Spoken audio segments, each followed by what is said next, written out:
देश में cashless transaction का ट्रेंड लगातार बढ़ता जा रहा है। ज्यादातर लेन देन मोबाइल ऐप्स के जरिए ऑनलाइन हो रहे हैं। इसका इस्तेमाल जितना आसान है उतना ही सुरक्षित भी है, लेकिन कई बार इंटरनेट की कनेक्टिविटी नहीं होने के चलते या पुअर कनेक्शन होने के चलते कैशलेस ट्रांजैक्शन करना बड़ा मुश्किल हो जाता है। और इन परेशानियों को दूर करने के लिए अब आरबीआई ने ऑफलाइन डिजिटल पेमेंट का फ्रेमवर्क जारी किया है। इसके जरिए छोटे अमाउंट के नॉन कैश ट्रांजैक्शंस को बढ़ावा मिलेगा। नए फ्रेमवर्क के मुताबिक 200 रुपए तक के ट्रांजैक्शन ऑफलाइन मोड के जरिए किए जा सकते हैं। आपकी खबर आपका फायदा में आज हम जानेंगे कि आरबीआई का यह फैसला कितना बड़ा गेम चेंजर है। इसके साथ ही इस पूरे सिस्टम को समझने की भी कोशिश करेंगे बारीकी से। हमारे साथ खास मेहमान इस शो में शामिल होने वाले हैं, लेकिन चर्चा से पहले यह रिपोर्ट देख लीजिए।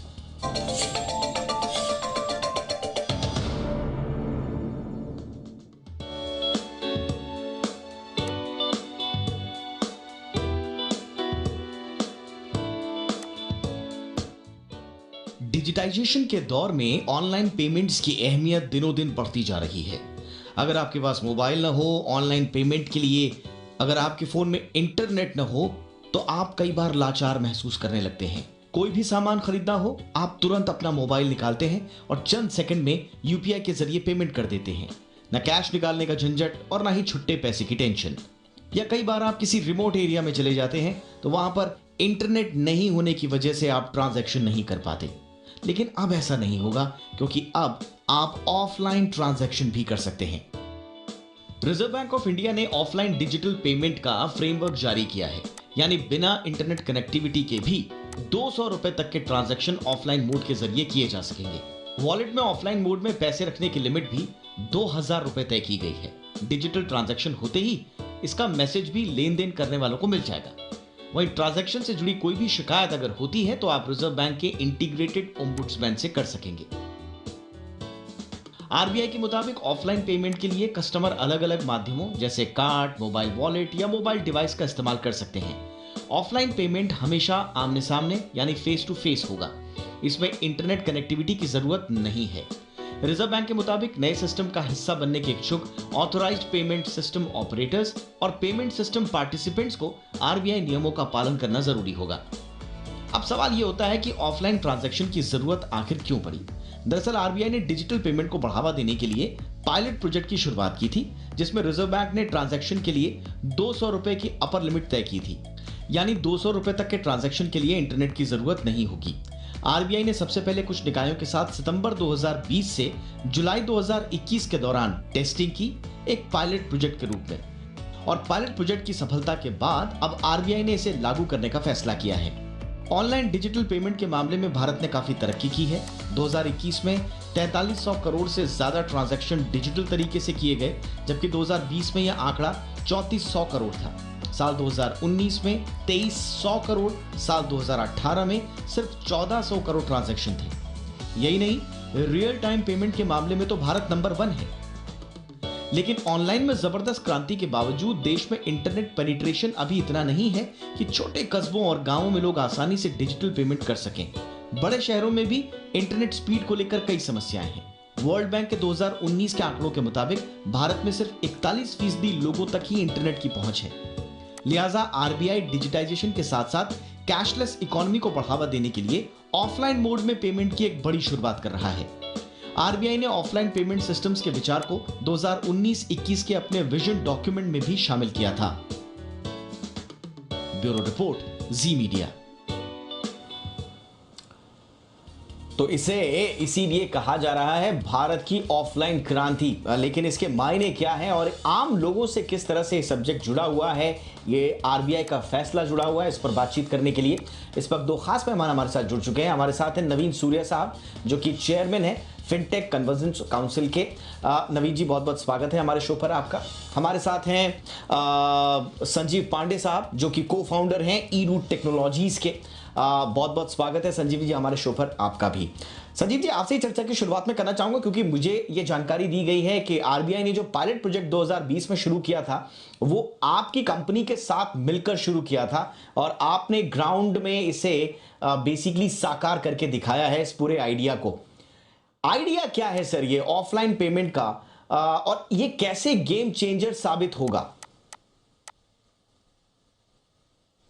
दीपक जी, ये हिंदुस्तान की जो डेमोग्राफी है और हिंदुस्तान की जो जोग्राफी है वो बहुत डिस्ट्रीब्यूटेड है, बहुत बहुत डिफरेंट है। जो हम अर्बन मेट्रोज़ में देखते हैं उसके विपरीत गांवों में और बहुत सारे पहाड़ी और छोटे शहर हैं जहाँ पे एक बिल्कुल ही प्रतिकूल परिस्थितियाँ हैं डिजिटल पेमेंट्स को लेके। इस मुहिम को सॉल्व करने के लिए हमने ई-रूट टेक्नोलॉजीज़ में अपने पूरी टीम के साथ में, अपने को फाउंडर अभिषेक के साथ में हमने एक पूरी टेक्नोलॉजी डेवलप की कि कैसे विदाउट इंटरनेट, जैसे कि आपने खुद बताया, ऑलमोस्ट 2/3, 2/3 जनसंख्या आज की भी तारीख में वंचित हैं इंटरनेट सेवाओं से हिंदुस्तान में। तो आप पूरा नॉर्थ ईस्ट ले लीजिए, आप पूरा मध्य भारत ले लीजिए, पूरी कोंकण बेल्ट्स ले लीजिए बहुत सारी, और इवन रूरल एरियाज़ में तो बिल्कुल भी इंटरनेट यूज़ की प्रॉब्लम है, रिलायबिलिटी, कनेक्टिविटी, पुअर कनेक्टिविटी की प्रॉब्लम है। और उसको सॉल्व करने के लिए हमने रिजर्व बैंक के रेगुलेटरी सैंडबॉक्स में अपनी पूरी टेक्नोलॉजी को टेस्ट किया और उस पूरी टेक्नोलॉजी में हमने एक यूआई बिल्ड किया जो कि फीचर फ़ोन पे चलता है, इंटरनेट की जिसमें ज़रूरत नहीं है, इवन स्मार्टफोन पे भी चलता है। और उस टेक्नोलॉजी को हमने इंटीग्रेट किया यूपीआई के साथ में, ताकि कोई भी आदमी किसी भी बैंक खाते से, किसी भी बैंक खाते में या क्यूआर कोड के माध्यम से या फेस टू फेस पेमेंट्स किसी को भी करना है, चाहे वो P2P पेमेंट है, पर्सन टू पर्सन पेमेंट है या किसी मर्चेंट को पेमेंट है, वो सारा कर सके। और उसी को हमने साकार करके दिखाया।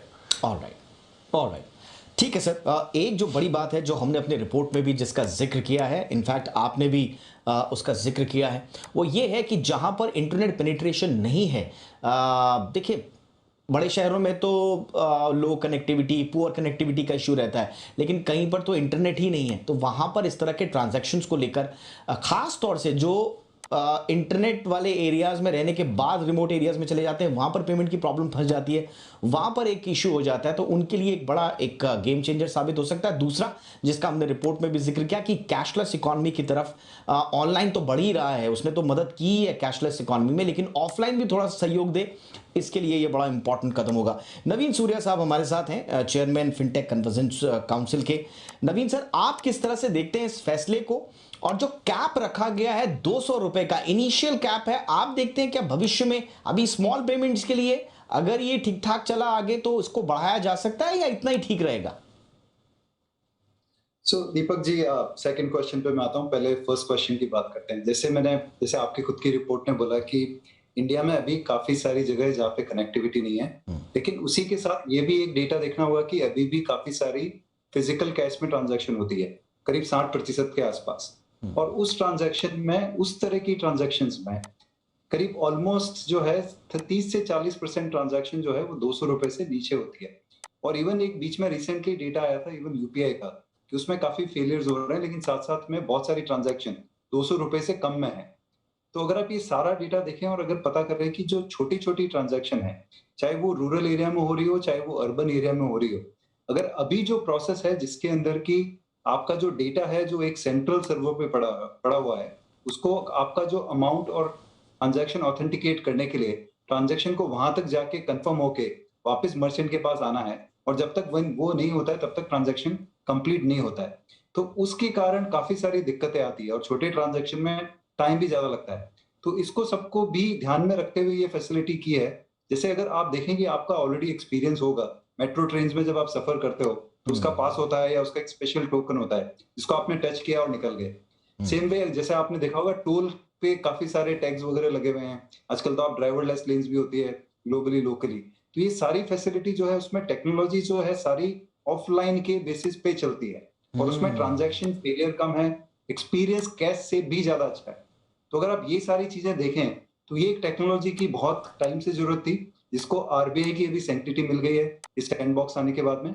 मुझे लगता है 200 रुपए का ट्रांजैक्शन स्टार्ट करना एक तरह से अच्छी शुरुआत है। ये भी आप देखिए कि इसमें आरबीआई ने जो एक सेकंड फैक्टर ऑथेंटिकेशन है, उसको आपको रिलैक्स किया हुआ है। जैसे कि अभी आप जब रेगुलर ट्रांजैक्शन करते हो तो आपको एक ओटीपी आता है, चाहे वो इंटरनेट पे हो या फिर आपको पॉस पे जब आप अपना कार्ड स्वाइप करते हो या कुछ भी आप मोबाइल फोन से ट्रांजैक्शन करते हो, आपको पिन डालना पड़ता है। इसमें उन सब की जरूरत नहीं है। तो उसको ध्यान में रखते हुए आई थिंक थोड़ी रिस्क को कंट्रोल करने के लिए अभी इस वक्त आरबीआई ने 200 रुपए की लिमिट दी है, जो मेरे हिसाब से डे टू डे ट्रांजैक्शन के लिए अच्छी है। फ्यूचर में जैसे आपने बोला कि इसकी सक्सेस और लोगों के फीडबैक, उसके हिसाब से देखते हुए शायद आरबीआई कंसीडर करेगा 1-2 सालों के बाद में कि अगर उसको रेज करनी है। मुझे लगता है इस वक्त के लिए ये 200 रुपए स्टार्ट करना ठीक है। बहुत इंपॉर्टेंट बात आपने बोली, और जो सुरक्षित और एरर फ्री पेमेंट्स हैं जो ऑफलाइन मोड में जो होते हैं वो बड़ा इंपॉर्टेंट है। कई बार पेमेंट्स अटक जाते हैं, ना इधर के ना उधर के, बहुत सारा कंफ्यूजन रहता है। अब मैं जरा FYI पे आऊंगा। संजीव जी, बहुत सारे सवाल हैं, मोटा मोटा तो सबने समझ लिया कि ये है क्या, लेकिन एक्चुअल में ये काम कैसे करेगा, इसके लिए मेरे पास कुछ सवाल हैं। तो सबसे पहले तो ये बताइए कि ये काम कैसे करेगा। बाय द वे, 2 लोग हैं रूरल एरियाज में जहां पर इंटरनेट नहीं है, उनके पास शायद स्मार्टफोन भी नहीं है, उनको पेमेंट करना है, कैश नहीं है, वो कैसे करेंगे? हमारी कंपनी ने जो रेगुलेटरी सैंडबॉक्स में टेस्टिंग की है, हमने एक फीचर फ़ोन पे हमने स्मार्ट कार्ड सिम ओवरले जो कि सिम के ऊपर में पेस्ट करते हैं, उसके थ्रू हमने मोबाइल डिवाइस के अंदर एप्लीकेशन जो सिम टूल किट एप्लीकेशन है उसको डेवलप किया है।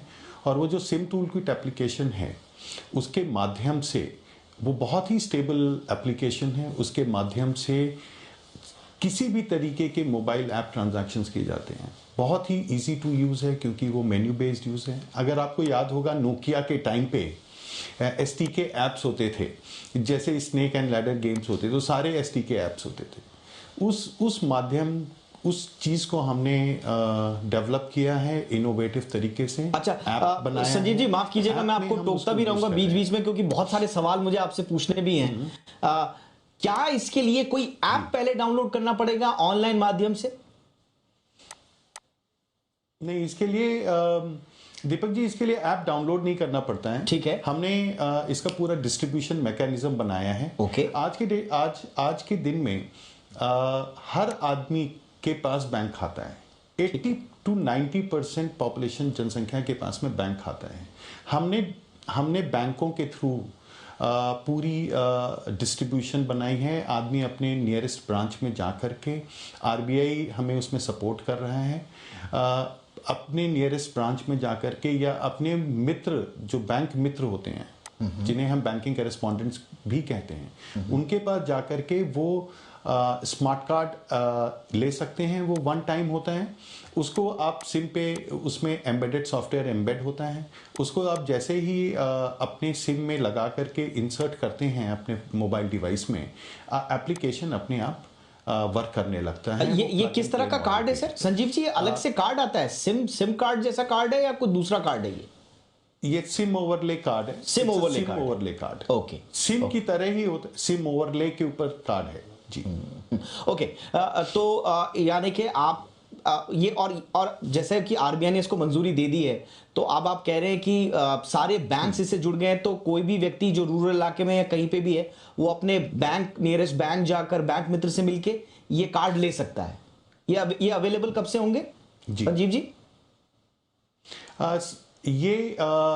इसकी बहुत ही शीघ्र आरबीआई ने ऑलरेडी अनाउंस कर दिया है, और ये ऑलरेडी इस पे काम चल रहा है, बहुत ही शीघ्र ये अवेलेबल होंगे।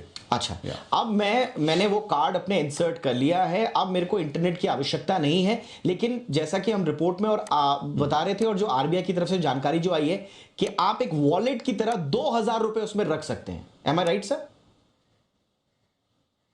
हाँ, 2000 रुपए तक। एक्चुअली जो दो पहलुओं को समझना बहुत जरूरी है। नवीन जी ने, हमारे जो को पैनलिस्ट हैं, उन्होंने इसका जिक्र भी किया है। 2000 तक की वैल्यू और 200 रुपए की जो ट्रांजैक्शन वैल्यू है उस पे रिजर्व बैंक ने बोला है कि इस पे एडिशनल फैक्टर ऑफ ऑथेंटिकेशन लगाने की जरूरत नहीं है, ताकि आप बहुत ही ढंग से आपका पेमेंट एक्सपीरियंस बहुत ही सुनियोजित तरीके से हो और आप तुरंत टैप एंड पे भी यूज कर सकें। सो उसके अलावा बड़ी ट्रांजैक्शन वैल्यू के लिए आपको एडिशनल फैक्टर ऑफ ऑथेंटिकेशन लगेगा। अच्छा। हमारे केस में दोनों चीज अवेलेबल होंगी। ऑलराइट, एक छोटे से ब्रेक लिए रुकते हैं। बहुत सारे सवाल अभी हैं ऑफलाइन मोड के जो पेमेंट्स हैं, उसकी जो प्रोसीजर है वो तो हम जान ही रहे हैं, कैसे कैसे आपको इसको अब अगर अवेल करना चाहे तो क्या क्या आपको करना होगा वो तो हमारे पैनलिस्ट बता ही रहे हैं। साथ ही साथ में इसका विगत एक ब्रॉडर पर्सपेक्टिव में इसका क्या फायदा होगा, कैशलेस इकोनॉमी की तरफ कितना इंपॉर्टेंट कदम ये है, इकोनॉमी को इससे किस तरह का फायदा होगा ये भी हम समझने की कोशिश करेंगे। बहुत सारे सवाल अभी बाकी हैं, लौट रहे हैं एक छोटे से ब्रेक के बाद।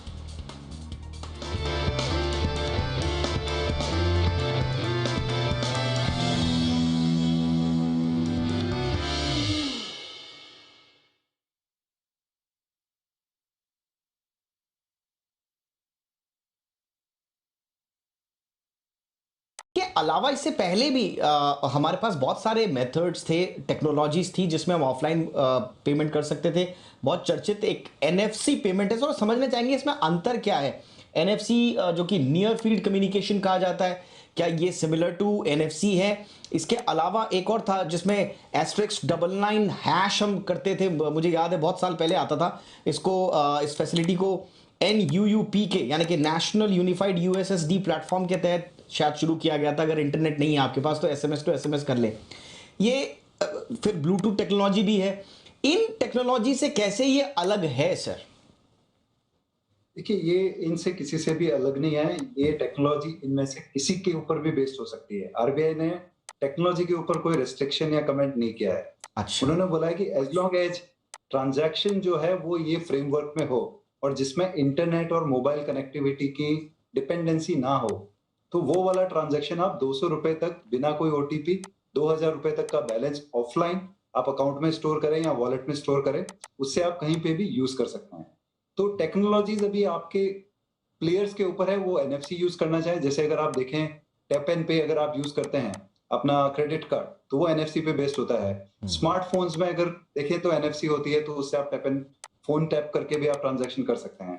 आपने जो NUUP की बात की, वो सर्विस अभी भी लाइव है। उसके थोड़े अपने कुछ चैलेंजेस हैं, लेकिन वो थोड़ा सा मेन्यू कम्बरसम हो जाता है लोगों को करने के लिए, क्योंकि छोटी स्क्रीन होती है फोन की और उसके लिए थोड़ी एडुकेशन भी चाहिए होती है। जबकि टैप एंड पे जैसी सर्विस में और ब्लूटूथ कनेक्टिविटी जैसी सर्विस में आपकी एडुकेशन का इतना महत्व नहीं होता है कस्टमर के लिए। उनको पता है कि बहुत सिंपल सी चीज करनी है और ट्रांजैक्शन मेरा हो गया है, सामने सामने पता चल जाएगा और कोई दूसरी तरह की डिपेंडेंसी नहीं है। इसके लिए फेलियर रेट भी कम है और इनफैक्ट यही एक मोड है जो फिजिकल कैश ट्रांजैक्शन से बेटर है। बाकी अगर आप देखें, बाकी सब में समय और प्रोसेस ज्यादा है। अगर आप क्रेडिट कार्ड भी करते हैं तो आपको स्वाइप करना है, साइन करना है, पिन डालना है, और फिजिकल कैश में अगर आप करें तो उसमें टाइम उतना ही है। साथ में अगर आपको एक्सचेंज करना है चेंज, तो उसका टाइम जाता है। जबकि ऑफलाइन पेमेंट में ये सब चीजों की झंझट खत्म है। कई बार तो पेमेंट डिक्लाइन हो जाते हैं। कई बार मैंने देखा है स्टोर्स में जो लोग हैं वो मोबाइल को ऐसे हवा में घुमाते रहते हैं कि कहां पर सिग्नल आएगा फिर मैं पेमेंट करूंगा। उस चक्कर में कई बार मेट्रो सिटीज में भी होता है, वो तो मेट्रो सिटीज में भी होता है। बिल्कुल सर, तो है ही। बिल्कुल। और कई बार तो तू मैं हो जाती है कि मेरी तरफ से तो पेमेंट कट गया, आपको नहीं पहुंचा, या वो फिर वो कहता है कि ना बैंक से संपर्क कर लो, वापस आ जाएगा। तो ये आप सही कह रहे हैं कि अगर ये वाली टेक्नोलॉजी को स्पेसिफाइड तरीके से अगर आगे बढ़ाया जाए तो ये ज्यादा सेफ है, एरर फ्री ज्यादा है। बहरहाल संजीव जी, एक और चीज इस टेक्नोलॉजी के बारे में है, जरा इस पर भी जरा रोशनी डालें। इंटरनेट की तो आवश्यकता नहीं है, सुनने में यह भी आया है कि इसमें आपको टेलीकॉम का अगर सर्विस नहीं है तो उस पर भी ये काम, यानी कि अगर आपका सिम कार्ड यानी कि वो नेटवर्क नहीं आ रहा है तो उसमें भी ये काम करेगा। सो दीपक जी, एक्चुअली आरबीआई ने जो फ्रेमवर्क बनाया है for small digital payment in offline mode, उसमें तीन चैनल्स की बात कही है। अच्छा। पहला चैनल है विच इज यूजिंग कार्ड्स चाहे वो डेबिट कार्ड हो सकते हैं, चाहे वो क्रेडिट कार्ड हो सकते हैं, और एनएफसी के माध्यम से, एनएफसी जो अंडरलाइन टेक्नोलॉजी के माध्यम से आप टैप एंड पे यूज़ कर सकते हैं, जैसे नवीन जी ने बोला। दूसरी चीज़ उन्होंने बात की, इसमें टेलीकॉम नेटवर्क की ज़रूरत नहीं होगी, राइट। अच्छा, जो दूसरा उन्होंने बात की, मोबाइल बेस्ड पेमेंट्स की बात की, आरबीआई ने मोबाइल बेस्ड पेमेंट्स की बात की। उसमें जो है विदाउट इंटरनेट आप कर सकते हैं, बट आपको टेलीकॉम नेटवर्क, मतलब आपको सिग्नल कनेक्शन चाहिए, ताकि एसएमएस के माध्यम से हम जो फाइनेंशियल ट्रांजैक्शन है उसको जो है बेनिफिशियरी बैंक को और एनपीसीआई को भेज सकें। सो हमारे सोल्यूशन में आपको टेलीकॉम नेटवर्क की कनेक्टिविटी चाहिए, इंटरनेट की कनेक्टिविटी की जरूरत नहीं है। ऑफलाइन मोड्स में इंटरनेट कनेक्टिविटी और टेलीकॉम कनेक्टिविटी की बात कही गई है। ओके अच्छा, एक चीज और बताइए संजीव जी, इसमें क्या दोनों पार्टीज को, दो व्यक्ति आप ट्रांजैक्शन करना चाहते हैं, क्या दोनों पार्टीज को सेम डिवाइस चाहिए या सेम टेक्नोलॉजी से लैस डिवाइस चाहिए? मसलन एक के पास स्मार्टफोन है, दूसरे के पास सिर्फ बार फोन है, या एक के पास इंटरनेट कनेक्शन है, दूसरे के पास टेलीकॉम नहीं है, तो क्या सेम टेक्नोलॉजी होनी चाहिए दोनों व्यक्तियों के पास जो ट्रांजैक्शन लेन देन करना चाह रहे हैं? नहीं, इसकी बिल्कुल जरूरत नहीं है। हमने जो टेक्नोलॉजी जो प्रस्तुत की है उसमें, और जिसका हमने टेस्टिंग कंप्लीट की है सैंडबॉक्स के अंदर, उसमें हमने यूपीआई रेल्स को इंटरऑपरेबल मोड एंड मीडियम माना है।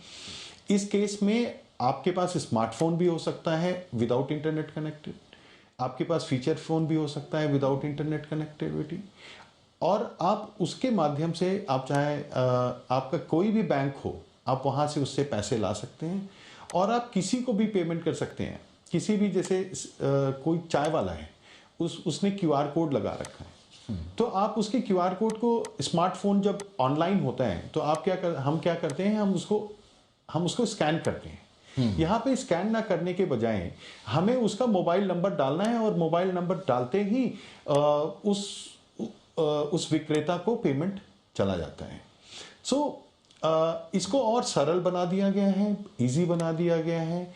किसी भी माध्यम में पैसा भेजा जा सकता है। ये बहुत ही सेफ, सिक्योर्ड और बहुत ही इजी है। अच्छा, और एक चीज और संजीव जी, क्या इस सर्विस को इनेबल करने के लिए, स्टार्ट करने के लिए, क्या किसी तरह की परमिशन या प्रायर अप्रूवल की आवश्यकता होगी बैंक से? नहीं, इसमें जैसे हम स्मार्टफोन में दीपक जी करते हैं, स्मार्टफोन में हम कोई भी ऐप पे जाते हैं तो हम यूपीआई रजिस्ट्रेशन करते हैं, अपने डेबिट कार्ड को लिंक करते हैं। पैसा लोड करने के लिए आपको वो करना पड़ेगा, आपको यूज़ करना पड़ेगा, ठीक है, अपने यूपीआई को रजिस्टर करना पड़ेगा, ताकि आप वहाँ से पैसा लोड कर सकें। पैसा भेजने के लिए जो भी मोबाइल ऐप्स हैं, या जो भी वॉलेट्स हैं, उनके जो रिजर्व बैंक ऑफ इंडिया के नॉर्म्स हैं, उसके आधारित आपको हर एक यूज़र को उसके हिसाब से अपने आप को रजिस्ट्रेशन या पंजीकरण कराना होगा। ठीक है सर। नवीन जी, अब एक बड़ा सवाल, एक ब्रॉडर पर्सपेक्टिव से जुड़ा हुआ, अब हम देखिए सर, ऑनलाइन का दायरा हम बढ़ाएंगे, इंटरनेट पेनिट्रेशन का हमने बताया, वर्ल्ड बैंक की रिपोर्ट कहती है कि 41%, 2019 का डेटा है ये, अभी 41% तक ही है इंटरनेट पेनिट्रेशन। उसको बढ़ाने के लिए हमें बहुत कुछ काम करना पड़ेगा, फिर स्पीड वगैरह बहुत सारी चीज़ें हैं। तो बजाय हम उस पर फोकस करने के, क्या हम इसको ज़्यादा और अच्छे तरीके से और एग्रेसिवली बढ़ावा दें ऑफलाइन को, तो बात बनेगी। कैशलेस हम कंप्लीट होना चाहते हैं तो देखिए, ये एक ऐसा सब्जेक्ट है, इसमें कोई भी एक सॉल्यूशन दूसरे से बेहतर या उसके ऊपर नहीं हो सकता है। करेक्ट। ये जो जर्नी है इस वक्त इंडिया में डिजिटल सोसाइटी की तरफ या एक लेस कैश सोसाइटी की तरफ जो हम बढ़ रहे हैं, इसका मतलब है कि हम करीब जो आज 20% के आसपास हैं, उसको 60 to 70% होना पड़ेगा। उसके लिए कोई भी एक वन ट्रिक पोनी से काम नहीं होगा, क्योंकि पेमेंट एक ऐसी सिचुएशन है जो मेरे इतने सालों के एक्सपीरियंस में मैंने देखा है कि हर कस्टमर हर तरह के ट्रांजैक्शन और हर तरह की सिचुएशन के हिसाब से अलग अलग तरह के इंस्ट्रूमेंट यूज करता है। जैसे अगर आज आप खुद को या मुझे भी लेंगे तो हम शायद कहीं पे 10-20 रुपया देना है तो अभी भी वो एक फिजिकल कैश अगर सामने है तो दे देंगे। एक कहीं पे थोड़ा ज्यादा ट्रांजैक्शन करना है तो हम पहले ऑप्शन निकालेंगे कि क्रेडिट कार्ड चल रहा है क्या, अगर हमारे पास है तो। अगर हम वर्चुअल है तो हम देखेंगे कि कहीं पे हमारा डायरेक्ट यूपीआई या वॉलेट चल रहा है तो वो उससे पे कर लेंगे। तो depending on amount, depending on अपना हमारा जो रिलेशनशिप है उन इंस्ट्रूमेंट से, और किसमें मुझे हमसे ज्यादा फायदा है, किसमें हमको कितना कितना ट्रस्ट है और कितनी लिमिट से हम ट्रांजैक्शन कर रहे हैं, उसके हिसाब से आप ट्रांजैक्शन करेंगे। कुछ जैसे आपके इंस्ट्रूमेंट होते हैं उस पर आप हाई लिमिट रखते हैं, उस पर आप सिर्फ हाई वैल्यू ट्रांजैक्शन करते हैं, जैसे कि